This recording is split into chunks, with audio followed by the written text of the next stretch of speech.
All right, last game we're going to cover here in depth. The ACC Championship, Louisville, Florida State, ABC, 8 o'clock 8 o'clock kickoff on Saturday. Let's see. Vegas likes Florida State by 2. We got an over-under of 47.5. The ESPN matchup predictor likes Florida State 74.4%. But you know what? There's no Jordan Travis. And Tate Rodemaker is who he is. I mean, he's serviceable. Yeah. Didn't really have a great night against Florida. That's a big rivalry game. I guess I'll give him that, excuse. Yeah. But dude, Louisville. I mean, not ugly loss, but a painful loss to in-state rival Kentucky. I mean, playing well though, man. The Fighting Broncs. Yeah, I can't get over how good of a coach that guy is. They were terrible last year. If you click into this game, it says this. It says there's a video, but the preview caption is Louisville's Island of Misfit Toys, ready for big moment. All this brings me to how good of a coach Jeff Brom is. I mean, Plummer, the transfer that he is, you know what I mean? They've got a 1,000-yard rusher in Jordan. I mean, they're balanced. They've got an ugly loss to Pitt. A loss that they really, really, really shouldn't have had to Kentucky and what they are right now. Of course, we didn't even know at the time that they played them that Stoops had half a body out the door, not even a foot out the door. But it all comes back to me for FSU and what they've lost and just how absolutely unfortunate it is. We have this garbage week every year around the time that Jordan Travis was injured against Northern Alabama. I mean, honest to God, directional, University Tech, Sisters of the Blind. We have this unfortunate week every year around that time for most conferences where there's a couple garbage games in there or every team may play a garbage. Tennessee played UConn. Alabama played UTC. And it sucks that in a game like that, a playoff contender, a Heisman contender. Now he wasn't going to win it with the numbers that he's got compared to what Daniels has done. Penix and Nix, what they've done. But he was playing his best ball, man. He has got 2 picks on the year, is all he's got. 20 touchdowns, super balanced team, super dangerous team because of Benson, Keon Coleman, Johnny Wilson. They're just so dangerous. And now you just, they're running on about 3 cylinders out of what was a nice V8 engine. Yeah, for sure. I want to point out one thing before we continue this conversation. So the ACC without divisions this year, right? All right, so let me start from the top and work my way down. Obviously, at the top, undefeated Florida State in the conference, 8-0. Then Louisville, obviously, 7-1. Next is NC State. They were Atlantic Division. After that, your next, what would have been Coastal Division, Georgia Tech.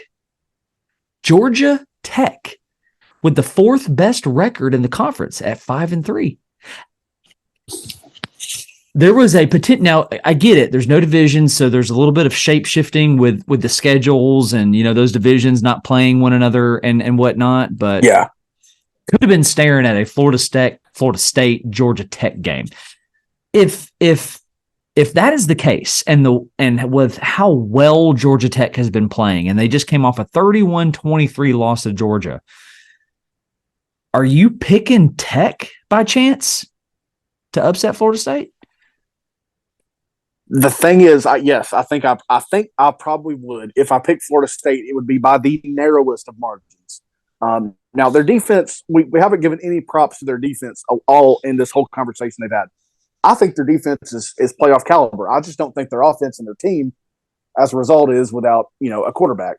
I think I'm picking Georgia Tech by maybe a narrow margin. I don't understand FSU being favored by Vegas.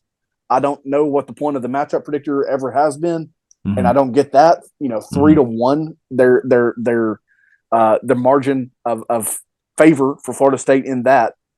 I mean, I think this is the greatest example, though, of why you should be divisionless, because how many years would we have looked back and said, oh, my God, Florida State, they've just got to beat Georgia Tech to get in. And if they had Jordan Travis, I wouldn't even blink at that matchup. But again, without him, this conference, this is a really sad game. Fair, man. That's fair. That's fair. Well, I want to go ahead and dive into the prediction, man. Yeah. Can I get you to go first one more time? I guess so. If I'm us, no, I'm kidding. I volunteered the first time, and I was happy to do it for Washington, Oregon. But yeah, man, I think it's been clear what I've been saying, what I've been leading up to here.